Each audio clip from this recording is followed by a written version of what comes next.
ಕೇವಲ ಒಂದೆರಡು ಗಂಟೆಯೊಳಗಡೆ ice cream ಥರದ ದಪ್ಪ ಮೊಸರನ್ನು ಮನೆಯಲ್ಲಿ ಚಿಟಿಕೆ ಹೊಡೆದಷ್ಟೇ ಸುಲಭದಲ್ಲಿ ಮಾಡಬೇಕಾ? ಹಾಗಾದರೆ ಈ ವಿಡಿಯೋನ ಮಿಸ್ ಮಾಡದೆ ಪೂರ್ತಿಯಾಗಿ ನೋಡಿ. ಹಲೋ, ನಮಸ್ತೆ ಎಲ್ರಿಗೂ. ಇವತ್ತಿನ ವಿಡಿಯೋದಲ್ಲಿ ಈ ಮೊಸರು ಇರುತ್ತೆ ಅಲ್ವಾ, ತುಂಬಾ ಸುಲಭವಾಗಿ ಮತ್ತು ತುಂಬಾ ಬೇಗ ಯಾವ ಥರ ಮಾಡ್ಬೋದು ಅನ್ನೋದನ್ನು ಹೇಳ್ಕೊಡ್ತಾ ಇದ್ದೇನೆ. ಯೂಶ್ವಲ್ ಆಗಿ ಅಂದರೆ ನಾರ್ಮಲ್ ಆಗಿ ನಮಗೆ ಮೊಸರು ಮಾಡ್ಕೊಳ್ಳಿಕ್ಕೆ ಒಂದು 8ರಿಂದ 10 ಗಂಟೆ ಆದರೂ ನಾವು ಹಾಲಿಗೆ ಹೆಪ್ಪಾಕಿ ಇಡಬೇಕಾಗುತ್ತೆ. ಇವತ್ತಿನ ಈ ವಿಡಿಯೋದಲ್ಲಿ ದಪ್ಪ ಮೊಸರನ್ನು ಬರೀ 1 ಅಥವಾ 2 ಗಂಟೆಯೊಳಗಡೆ ಮಾಡ್ಬೋದು. ಆ ಥರದ ಒಂದು ಸೂಪರ್ ಟ್ರಿಕ್ಕನ್ನು ನಾನು ಹೇಳ್ಕೊಡ್ತಾ ಇದ್ದೇನೆ. ವಿಡಿಯೋನ ಪೂರ್ತಿಯಾಗಿ ನೋಡಿ, ಖಂಡಿತವಾಗ್ಲೂ ನಿಮಗೆ ತುಂಬಾ ಉಪಯೋಗಕ್ಕೆ ಬರುವಂಥ ವಿಡಿಯೋ ಇದು. ವಿಡಿಯೋ ಇಷ್ಟ ಆದರೆ ಲೈಕ್ ಮಾಡಿ, ನೀವು ಮಾತ್ರ ನೋಡೋದಲ್ಲ ಬೇರೆಯವರಿಗೆ ಶೇರ್ ಮಾಡೋದನ್ನು ಕೂಡ ಮರಿಬೇಡಿ. ಫಸ್ಟ್ ಟೈಮ್ ನೀವು ನನ್ನ ಚಾನೆಲ್ನ ನೋಡ್ತಾ ಇದ್ದರೆ ದಯವಿಟ್ಟು ಸಬ್ಸ್ಕ್ರೈಬ್ ಆಗಿ, ಯಾಕಂತಂದರೆ ತುಂಬಾ ದಿನನಿತ್ಯದ ಜೀವನಕ್ಕೆ ಬೇಕಾಗಿರುವಂಥ ಉಪಯೋಗಕ್ಕೆ ಬರುವಂಥ ತುಂಬ ವೀಡಿಯೋಸ್ಗಳು ನನ್ನ ಚಾನೆಲ್ನಲ್ಲಿದೆ. ನೀವು ಎಲ್ಲದನ್ನು ಮಿಸ್ ಮಾಡದೆ ನೋಡ್ಕೋಬೋದು. ಥ್ಯಾಂಕ್ಸ್ ಎಲ್ರಿಗೂ. ನಮಗೆ ಜಾಸ್ತಿ ಟೈಮ್ ಇಲ್ಲ ಅಂತ ಇರುವಾಗ ಮನೆಯಲ್ಲಿ ಸುಲಭವಾಗಿ ಬರೀ 1-2 ಗಂಟೆಯೊಳಗಡೆ ಮೊಸರನ್ನು ಮಾಡ್ಕೋಬೇಕು ಅಂತಂದರೆ ನಾನೊಂದು ಸೂಪರ್ ಆಗಿರುವಂಥ ಟಿಪ್ಸನ್ನು ಹೇಳ್ತಾ ಇದ್ದೇನೆ. ಈ ಮೊಸರನ್ನು ಮಾಡಲಿಕ್ಕೆ ನಾನು ನಂದಿನಿಯವ್ರದ್ದು ಶುಭಂ ಹಾಲನ್ನು ತಗೊಂಡಿದ್ದೇನೆ.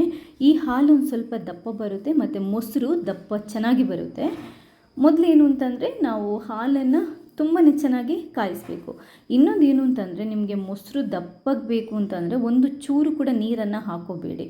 ಹಾಲನ್ನು ಕಾಯಿಸಬೇಕಿದ್ರೆ ಮೀಡಿಯಮ್ ಉರಿ ಇಟ್ಕೊಂಡು ಹಾಲನ್ನು ನಾನು ಕುದೀಲಿಕ್ಕೆ ಇಟ್ಟಿದ್ದೇನೆ.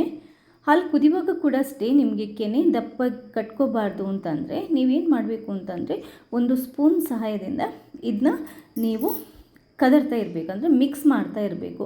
ಇಲ್ಲದಿದ್ದರೆ ಏನಾಗುತ್ತೆ ಅಂತಂದರೆ ಕೆನೆ ದಪ್ಪ ಕಟ್ಕೊಳ್ಳುತ್ತೆ ಮತ್ತು ಪಾತ್ರೆ ತಳಭಾಗದಲ್ಲಿ ಇದೆಯಲ್ವ ಹಾಲಿನ ಜಿಡ್ಡು ಉಳ್ಕೊಳ್ಳುತ್ತೆ. ಒಂದು ಸರಿ ಕುದೀಲಿಕ್ಕೆ ಬಂದ ನಂತರ ಏನು ಅಂತಂದರೆ ಉರಿಯನ್ನು ಕಮ್ಮಿ ಇಡಬೇಕು. ಉರಿಯನ್ನು ಕಮ್ಮಿ ಇಟ್ಬಿಟ್ಟು ಒಂದು 3ರಿಂದ 4 ನಿಮಿಷ ಬಿಟ್ಬಿಡ್ಬೇಕು. ಯಾಕಂತಂದರೆ ಹಾಲು ಎಷ್ಟು ಚೆನ್ನಾಗಿ ಕುದೀತದೆ, ಹಾಲು ಎಷ್ಟು ದಪ್ಪ ಆಗುತ್ತೆ ಅಷ್ಟು ಸೂಪರ್ ಆಗಿರುವಂಥ ಮೊಸರು ರೆಡಿ ಆಗುತ್ತೆ. ಉಕ್ಕಿದಾದ ನಂತರ ನಾನೇನು ಮಾಡಿದ್ದೇನೆ, ಉರಿಯನ್ನು ಕಮ್ಮಿ ಮಾಡಿಬಿಟ್ಟು ಒಂದು 3ರಿಂದ 4 ನಿಮಿಷ ಬಿಟ್ಬಿಡ್ತೀನಿ ಕಮ್ಮಿ ಉರಿಯಲ್ಲಿ.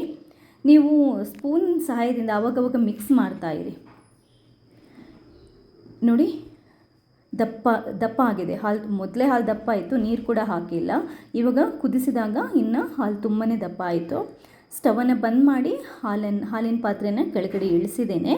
ಸ್ವಲ್ಪ ತಣ್ಣಗಾಗಬೇಕು. ಅಷ್ಟೊತ್ತಿಗೆ ನಾವು ಏನು ಮಾಡೋಣ, ಒಂದು ಕುಕ್ಕರಲ್ಲಿ ಸ್ವಲ್ಪ ನೀರನ್ನು ತಗೊಂಡು ಈ ನೀರನ್ನು ನಾವು ಕುದಿಸ್ಕೋಬೇಕು. ಅಂದರೆ ನೀರು ನಮಗೆ ಬಿಸಿ ಇರಬೇಕು. ಕುಕ್ಕರಲ್ಲೇ ಮಾಡಿದರೆ ತುಂಬಾ ಫಾಸ್ಟಾಗಿ ನಾವು ಮೊಸರನ್ನು ಮಾಡ್ಕೋಬೋದು. ನಾನು ಕುಕ್ಕರಲ್ಲಿ ಸ್ವಲ್ಪ ನೀರನ್ನು ತೆಗೆದುಕೊಂಡು ಅದನ್ನ ಕುದೀಲಿಕ್ಕೆ ಇಟ್ಟಿದ್ದೇನೆ. ನೀರು ಚೆನ್ನಾಗಿ ಕುದೀಲಿ. ನೀರು ಕುದಿದಿದೆ ಸಾಕು. ಅಷ್ಟೊತ್ತಿಗೆ ಏನು ಅಂತಂದರೆ ಈ ಹಾಲು ಸ್ವಲ್ಪ ತಣ್ಣಗಾಗಿದೆ. ನಾನು ಅಷ್ಟು ಮಿಕ್ಸ್ ಮಾಡಿದರೂ ಕೂಡ ಕೆನೆ ಕಟ್ಕೊಂಡಿದೆ. ಆಬ್ವಿಯಸ್ಲಿ ಏನು ಅಂತಂದರೆ ಬಿಸಿ ಹಾಲು ಕಾಯಿಸಿ ತಣ್ಣಗಾದಾಗ ಕೆನೆ ಕಟ್ಕೊಳ್ಳುತ್ತೆ. ಇದನ್ನ ನೀವೇನು ಅಂತಂದರೆ ತೆಗೆದಿಡಿ. ನಾನು ನಿಮಗೆ ನನ್ನ ಚಾನೆಲ್ನಲ್ಲಿ ನೋಡಿದರೆ ಮನೆಯಲ್ಲಿ ಈ ಪ್ಯಾಕೆಟ್ ಹಾಲಿನಿಂದ ಬೆಣ್ಣೆ ಮಾಡೋದನ್ನು ತೋರಿಸಿದ್ದೇನೆ. ಆ ಬೆಣ್ಣೆ ಮಾಡೋದಕ್ಕೆ ಕೂಡ ನಾನು ಇದೇ ಥರ ಹಾಲಿನ ಕೆನೆಯನ್ನು ಸ್ಟೋರ್ ಮಾಡಿ ಇಡ್ತೇನೆ. ಆ ವಿಡಿಯೋ ಬೇಕಾದರೆ ನೀವು ನೋಡ್ಬೋದು. ಹಾಲಿನ ಕೆನೆ ತೆಗೆದಿಡೆ. ಇವಾಗ ಏನು ಅಂತಂದರೆ ಮೊಸರು ಮಾಡಲಿಕ್ಕೆ ಒಂದು ಬೌಲ್ ಬೇಕು, ನಮಗೆ ಒಂದು ಪಾತ್ರೆ ಬೇಕು. ಮೊಸರು ಮಾಡುವ ಪಾತ್ರೆನ ತಗೊಂಡು ಒಂದು ಸ್ವಲ್ಪ ಹೆಪ್ಪನ್ನು ತಗೊಳ್ಳಿ. ಹೆಪ್ಪು ನಿಮಗೆ ಮನೇಲಿ ಮಾಡಿದಿದ್ರೂ ಓಕೆ, ಇಲ್ಲದಿದ್ದರೆ ನೀವು ಲಿಂಬೆ ರಸನ ಹಾಕೋಬೋದು. ಕೆಲವರು ಏನು ಅಂತಂದರೆ ಹಸಿ ಮೆಣಸಿನ್ಕಾಯಿನ ಕಟ್ ಮಾಡೋದಲ್ಲ, ಆ ತೊಟ್ಟನ್ನು ಮುಳುಗಿಸಿರ್ತಾರೆ, ಅದರಿಂದ ಕೂಡ ಮೊಸರು ಆಗುತ್ತೆ ಅಂತ ಹೇಳ್ತಾರೆ. 1-2 ಚಮಚದಷ್ಟು ಮೊಸರನ್ನು ಹಾಕ್ಕೊಂಡು ಸ್ವಲ್ಪ ಹಾಲನ್ನು ಹಾಕ್ಕೊಂಡು, ಕಾಯಿಸಿದ ಹಾಲಲ್ಲಿ 1-2 ಚಮಚದಷ್ಟು ಹಾಲನ್ನು ಹಾಕ್ಕೊಂಡು ಈ ಹೆಪ್ಪನ್ನು ಕರೆಕ್ಟಾಗಿ ಮಿಕ್ಸ್ ಮಾಡಬೇಕು. ಈ 2 ಸ್ಪೂನ್ ಹಾಲಲ್ಲಿ ನಾವು ಹೆಪ್ಪನ್ನು ಎಷ್ಟು ಮಿಕ್ಸ್ ಮಾಡ್ತೀವಿ ನೋಡಿ, ಅಷ್ಟು ಸೂಪರಾಗಿ ಅಷ್ಟು ಫಾಸ್ಟಾಗಿ ನಮಗೆ ಮೊಸರು ರೆಡಿ ಆಗುತ್ತೆ. ತುಂಬಾ ಚೆನ್ನಾಗಿ ಮಿಕ್ಸ್ ಮಾಡ್ಕೊಂಡಿದ್ದೇನೆ. ಇವಾಗ ಇದು ರೆಡಿಯಾಗಿದೆ. ಇವಾಗ ಮಿಕ್ಕಿದ ಹಾಲನ್ನು ಈ ಮೊಸರು ಬೌಲಿಗೆ ಹಾಕ್ಕೊತಾ ಇದ್ದೇನೆ.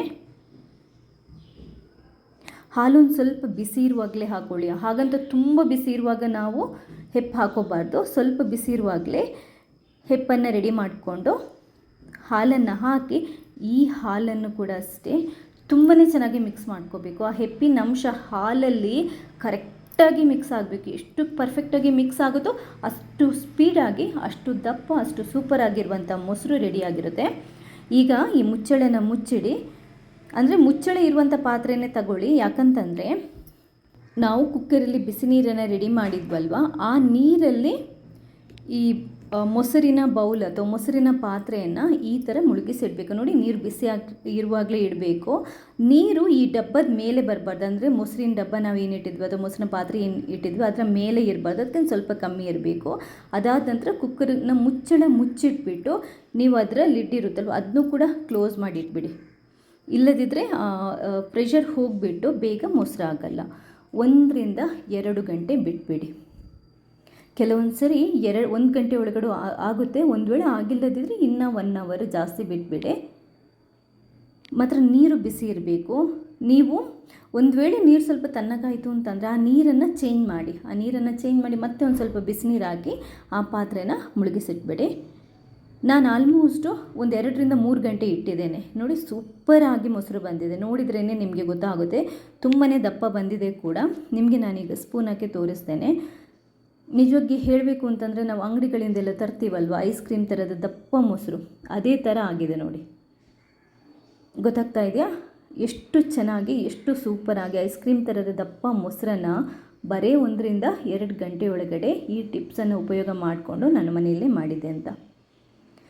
ಮತ್ತೆ ಹೇಳ್ತಾ ಇದ್ದೀನಿ, 1 ಗಂಟೆ ಒಳಗಡೆ ಆಗಿಲ್ಲ ಅಂತ ಅಂದರೆ ಆ ನೀರು ಎಷ್ಟು ಬೆಚ್ಚಗಿದೆ ಅಂತ ನೋಡ್ಕೊಳ್ಳಿ. ಕುಕ್ಕರ್ ಲಿಟ್ಟನ್ನು ಓಪನ್ ಮಾಡಿಕೊಂಡು, ಮುಚ್ಚಳನ ಓಪನ್ ಮಾಡಿಕೊಂಡು, ಆ ನೀರು ತಣ್ಣಗಾಗಿದ್ದರೆ ಚೆಲ್ಬಿಟ್ಟು ಮತ್ತೊಂದು ಸ್ವಲ್ಪ ಬಿಸಿ ನೀರು ಹಾಕಿ, ಅಂದರೆ ಸ್ವಲ್ಪ ಜಾಸ್ತಿ ಬಿಸಿಯ ನೀರನ್ನು ಹಾಕಿ ಮತ್ತೆ ಈ ಪಾತ್ರೆಯನ್ನು ಮುಳುಗಿಸಿಟ್ಬಿಡಿ.